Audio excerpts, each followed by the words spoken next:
21वीं सदी भारत की हो, ये हमारा सपना ही नहीं, ये हम सभी की जिम्मेदारी भी है।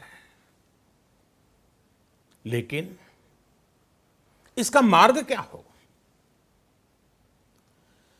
विश्व की आज की स्थिति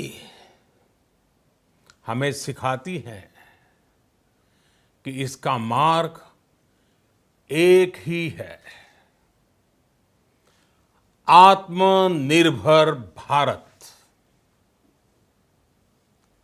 हमारे यहां शास्त्रों में कहा गया है, एषः पंथः, यानी यही रास्ता है आत्मनिर्भर भारत। साथियों, एक राष्ट्र के रूप में आज हम एक बहुत अहम मोड़ पर खड़े हैं। इतनी बड़ी आपदा भारत के लिए एक संकेत लेकर आई है, एक संदेश लेकर आई है, एक अवसर लेकर आई है। मैं एक उदाहरण के साथ अपनी बात बताने का प्रयास करता हूं। जब कोरोना संकट शुरू हुआ, तब भारत में एक भी पीपीई किट नहीं बनती थी। N95 मास्क का भारत में नाम मात्र उत्पादन होता था। आज स्थिति ये है कि भारत में ही हर रोज 2 लाख पीपीई और 2 लाख N95 मास्क बनाए जा रहे हैं।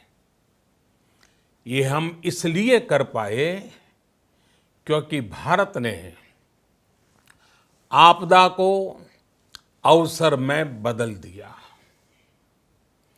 आपदा को अवसर में बदलने की भारत की ये दृष्टि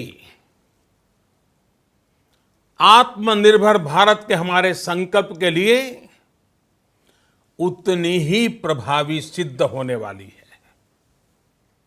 साथियों, आज विश्व में आत्मनिर्भर शब्द के मायने पूरी तरह बदल गए हैं। ग्लोबल वर्ल्ड में आत्मनिर्भरता की डेफिनेशन बदल रही है। अर्थ केंद्रित वैश्वीकरण बनाम मानव केंद्रित वैश्वीकरण की चर्चा आज जोरों पर है। विश्व के सामने भारत का मूलभूत चिंतन आशा की किरण नजर आता है। भारत की संस्कृति, भारत के संस्कार उस आत्मनिर्भरता की बात करते हैं जिसकी आत्मा वसुधैव कुटुंबकम है। विश्व एक परिवार। भारत जब आत्मनिर्भरता की बात करता है तो आत्म केंद्रित व्यवस्था की वकालत नहीं करता है। भारत की आत्मनिर्भरता में संसार के सुख, सहयोग और शांति की चिंता होती है। जो संस्कृति जय जगत में विश्वास रखती हो, जो जीव मात्र का कल्याण चाहती हो, जो पूरे विश्व को परिवार मानती हो, जो अपनी आस्था में माता भूमि ही पुत्रो अहम पृथ्वी इसकी सोच रखती हो, जो पृथ्वी को मां मानती हो, वो संस्कृति, वो भारत भूमि जब आत्मनिर्भर बनती है तब उससे एक सुखी समृद्ध विश्व की संभावना भी सुनिश्चित होती है।